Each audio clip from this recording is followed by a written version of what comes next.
Buenas tardes, Alexis Jardines por aquí. Este es un canal de filosofía. Como siempre les digo, hay 300 vídeos aquí. Revísalos y si les gusta lo que ve, pues suscríbase y denle like al vídeo. Se supone que con eso el YouTube,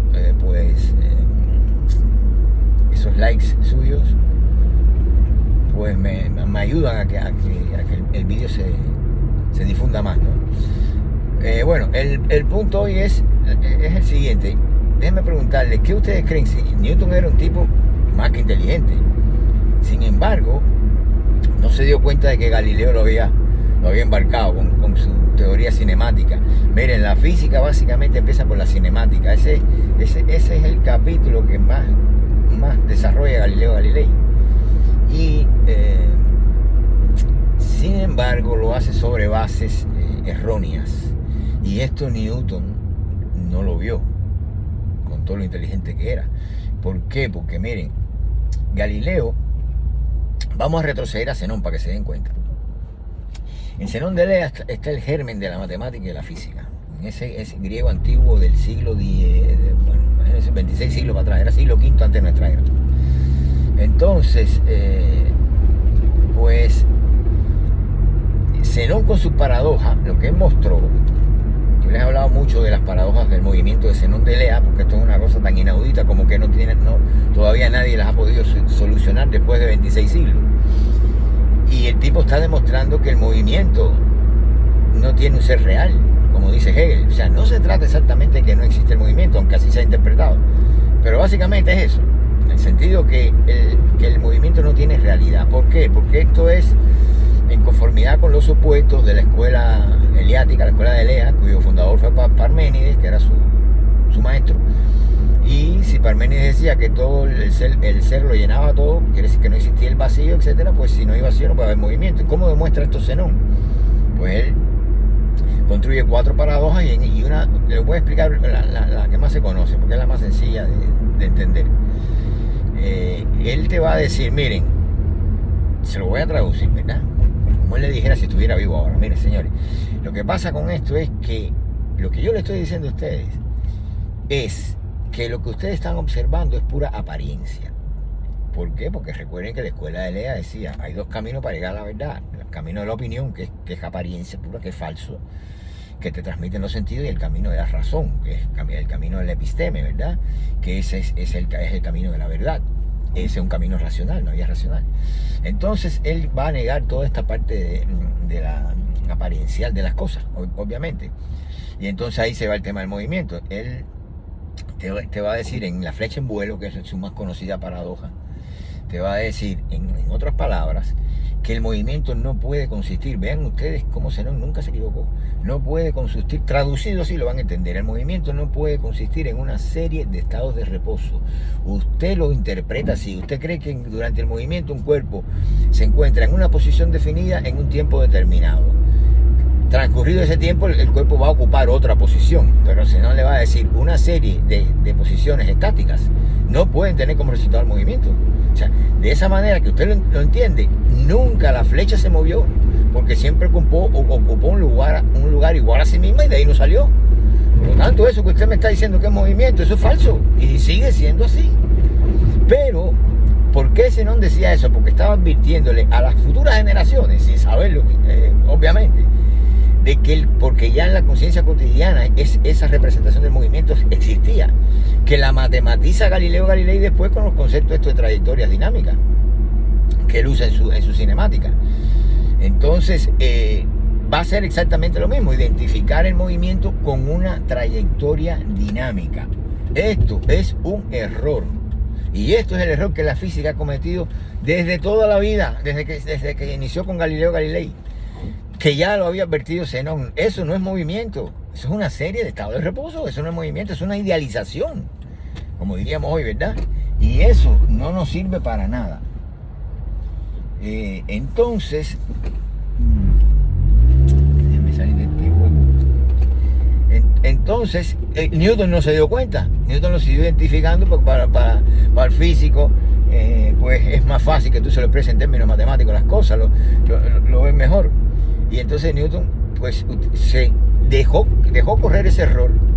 Y cuando llega la mecánica cuántica, la gente ya afincada en una representación que es una idealización del movimiento, pues la gente no va a entender entonces que la mecánica cuántica es rara. Cuando lo que es raro, lo que está mal, es el modelo clásico. De estas cosas yo hablé en el video anterior, se lo estoy ampliando ahora. Entonces, Newton no se dio cuenta, pero ¿quién se dio cuenta de esto? El que se dio cuenta fue el filósofo Hegel.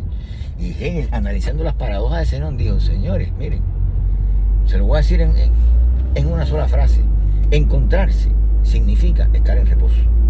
O sea, tener localización espacial significa estar en reposo. Encontrarse en un punto determinado de la trayectoria significa estar en reposo. Porque para que haya movimiento tienen que haber dos cosas: tiene que haber posición y velocidad, ¿verdad? No puede haber posición sola. Por lo tanto, siempre que hay posición, hay localización, hay reposo. Para que haya movimiento se necesitan los dos. Por lo tanto, dice que el cuerpo tiene que encontrarse y al mismo tiempo no encontrarse en un lugar determinado. Fíjense qué dialéctica más loca, se tiene que estar y no estar.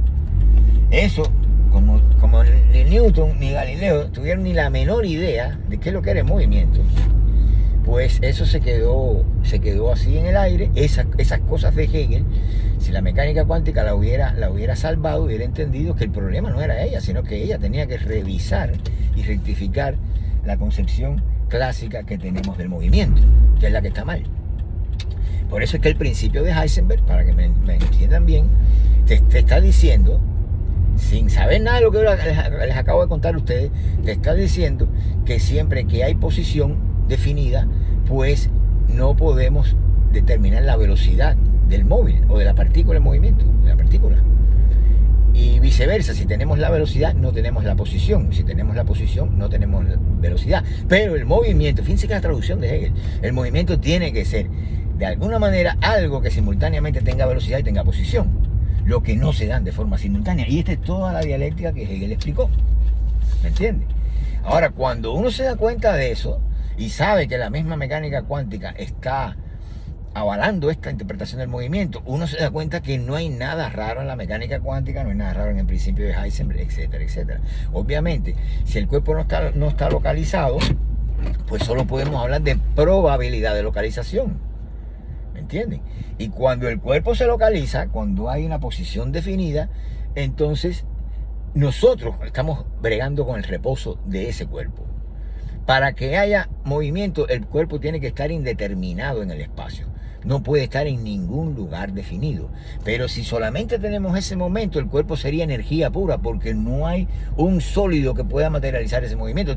Tendríamos una situación que todo esto se puede ver en Hegel, de que lo que se mueve no está, y lo que está no se mueve. Entonces, cuando digo no está, quiere decir que no tiene posición definida, quiere decir que es energía, están en modo energético. Este modo va a ser en realidad el modo temporio del movimiento, porque Hegel te va a decir, el espacio y tiempo son las dos formas del movimiento. No creo que, ¿cómo le llamaba? No era forma exactamente. Son dos momentos, es decir, espacio y tiempo son dos momentos del movimiento, tienen que darse los dos, pero simultáneamente no se dan, porque se excluyen. ¿Por qué? Porque el movimiento es la transición del espacio al tiempo y del tiempo al espacio. Esto es la interpretación, yo se lo he dicho en dos palabras, más profunda y más verdadera y más legítima que existe del tema del movimiento. Con ella, o sea, saltando de Zenón hacia Hegel, cosa que después va a fertilizar mucho un filósofo de la primera mitad del 20, que es Henri Bergson, esta interpretación, saltando de Zenón hacia Hegel, nosotros podemos brincar directamente para la mecánica cuántica. Y, por supuesto, ¿qué está haciendo Hegel? ¿Qué está haciendo Zenón? Están diciendo la representación clásica que se tiene en el mundo macroscópico del movimiento es errónea. Si lo quieren traducir de esta manera, en el mundo clásico de los cuerpos macroscópicos que se mueven a velocidad relativamente lenta, también hay indeterminación. Esa indeterminación cuántica que Heisenberg describió. Hay mucho más, pero se los voy a dejar aquí porque era solamente un vídeo para aclarar del vídeo pasado, quizás para darle más argumentos, pero esto no tiene fin, podemos seguir por aquí. Nos vemos en un próximo vídeo. Si les gustó, denle like al vídeo, por favor.